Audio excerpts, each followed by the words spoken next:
Maurice, vous êtes la présidente de l'association Famille Solidaire de Bretagne. Vous avez lancé un projet d'habitat inclusif, dispositif qui permet à des personnes vulnérables d'être en colocation. Et cette idée, elle a germé parce que vous étiez directement concernée par le sujet. Oui, tout à fait, puisqu'en fait, je suis la maman de Gaël, qui avait à l'époque 23 ans, qui était accompagnée donc, dans un établissement spécialisé pour adultes.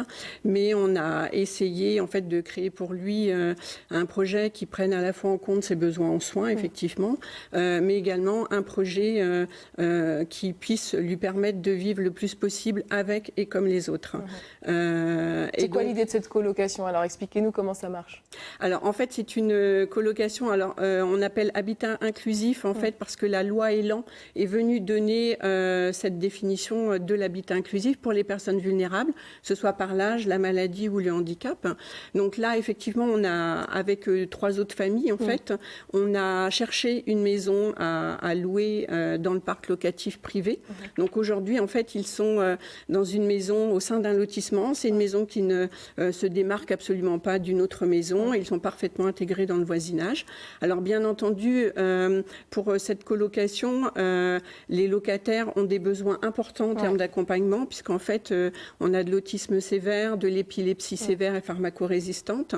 Donc, il y a besoin d'un accompagnement 24 heures sur 24, 7 jours sur 7. Justement, vous m'aviez dit qu'ils ont fédéré chacun leurs aides pour que 24 heures sur 24, quelqu'un soit là, en tout cas pour les accompagner dans leur colocation. Tout à fait. Dans le champ du handicap, donc, il y a ce qu'on appelle la prestation de compensation du handicap sur le volet aide humaine. Donc le volet aide humaine, ça concerne effectivement l'accompagnement professionnel qui vient quelque part compenser la perte, le niveau d'autonomie en fait pour pouvoir vivre. Et donc ils ont mutualisé, mis en commun donc l'ensemble de leurs droits pour pouvoir avoir un accompagnement qualitatif 24 heures sur 24. Et comment ça se passe la colocation? Parce qu'on sait que parfois c'est pas simple déjà dans...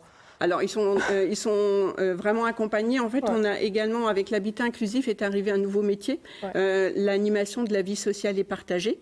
Et avec l'ARS Bretagne, en fait, on a été retenu, en fait, notre projet a été retenu pour pouvoir bénéficier d'un financement sur ce poste. Et on a donc une animatrice de vie sociale et partagée qui vient aussi soutenir l'équipe de proximité pour apporter toute une régulation aussi, l'animation. Mais ça se passe très, très bien. En fait. Et derrière ce projet, c'est aussi l'idée de changer de regard sur les personnes vulnérables, leur laisser aussi le choix de choisir une colocation, de vivre seul ou d'aller en institution. Tout à fait. C'est pas possible.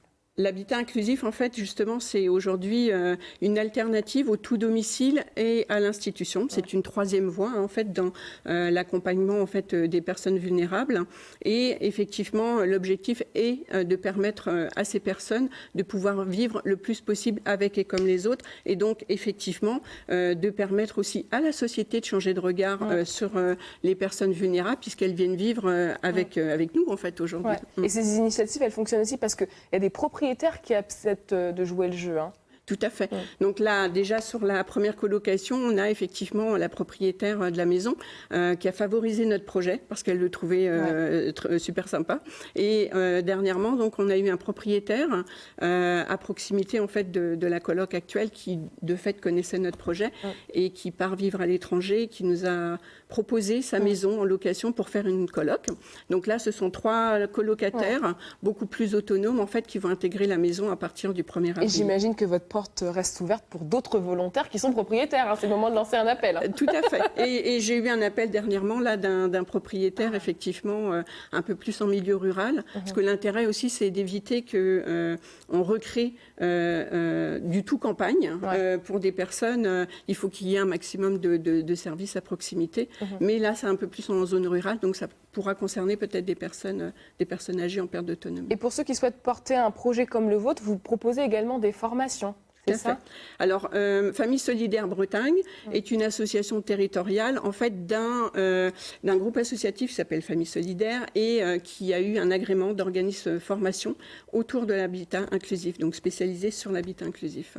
C'est le premier organisme français à avoir. Et s'il y a des familles aussi qui souhaitent imaginer une colocation, l'idée c'est qu'ils vous appellent et que vous créez un groupe pour peut-être trouver par la suite un domicile, c'est ça, hein? Tout à fait. En fait, on ne construit pas un logement pour y mettre des personnes. Ouais. On part avec un groupe de personnes pour pouvoir justement construire avec eux un projet, en fait, sur un territoire qui les intéresse, en fait. Ok.